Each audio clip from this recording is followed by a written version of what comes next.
Bonjour YouTube, bonjour mes amis, ravi de vous retrouver. Nous allons voir comment utiliser tableau cosmique à travers l'exemple simple. Nous avons cette table, nous avons les dates, nous avons quantité, nous avons les couleurs, etc., etc. Donc, cliquez sur insertion, tableau dynamique, on choisit une nouvelle feuille.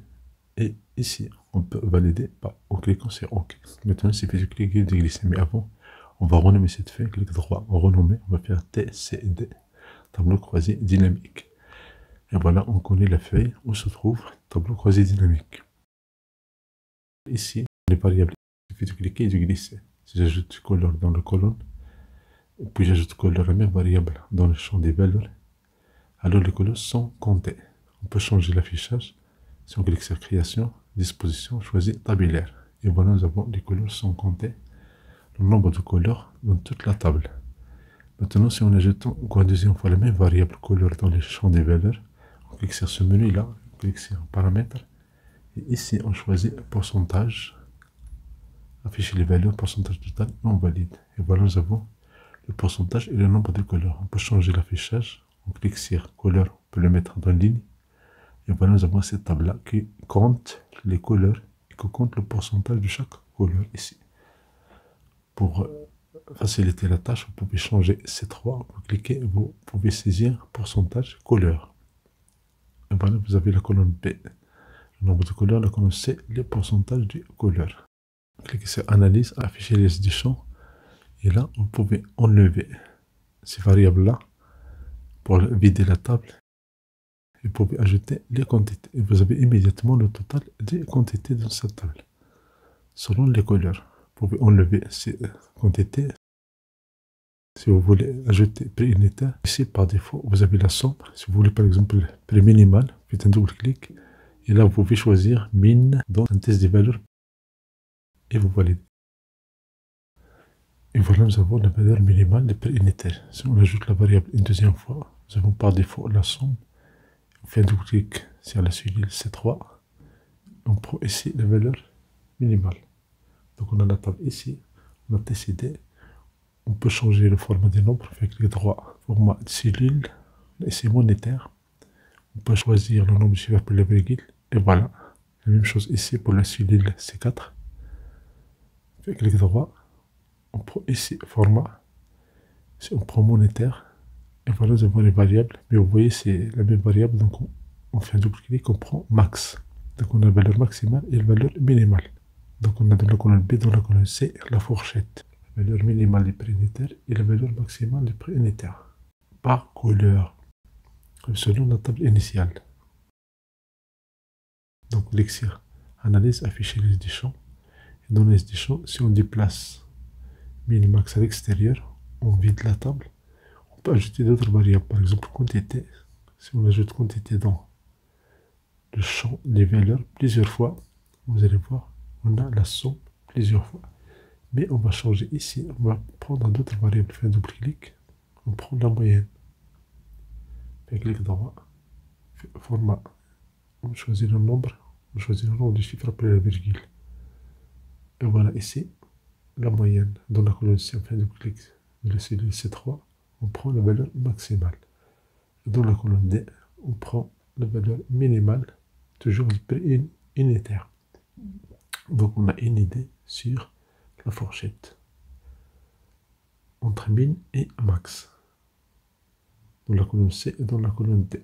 On clique sur F2 pour changer la cellule.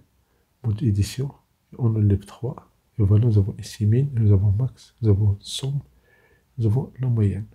Avec la touche F2 de votre clavier, vous mettez la cellule en mode édition. Vous pouvez enlever ici 3. Et voilà, vous avez min, max, moyenne et la somme. Vous pouvez changer le format des nombres ici. Je peux faire un clic droit, format des nombres. Et là, ici, vous prenez monétaire, les nombres monétaires par couleur. Analyse, afficher les champs. Et là, vous pouvez changer, vous pouvez ajouter d'autres variables. Si j'ajoute par exemple type,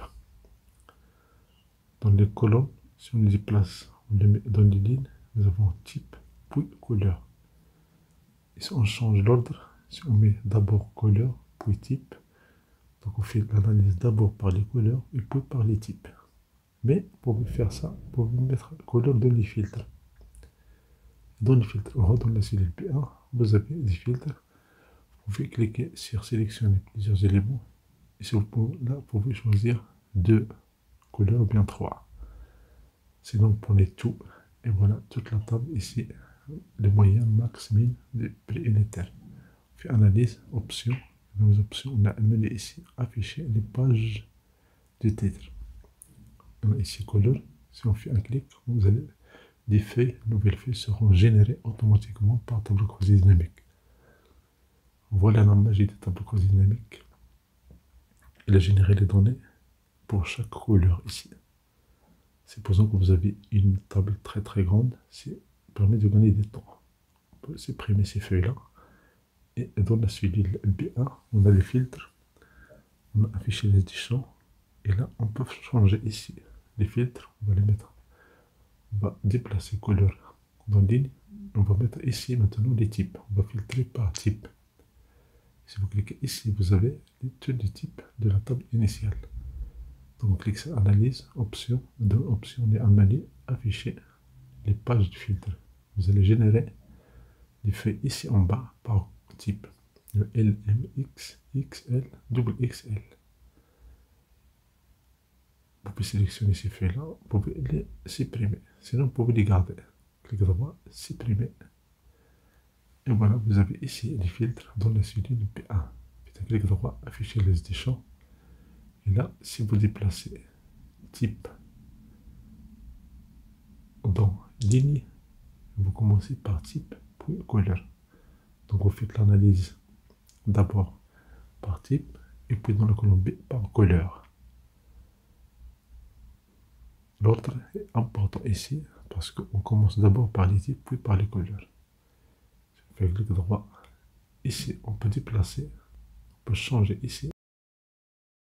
Et là, on a changé l'ordre. On va commencer par les couleurs pour remplir ces cellules vides. Vous n'avez pas besoin de les sélectionner. Il y a une option de tableau croisé dynamique qui permet de faire ça. On analyse, on vient dans création, disposition, répéter toutes les étiquettes d'éléments.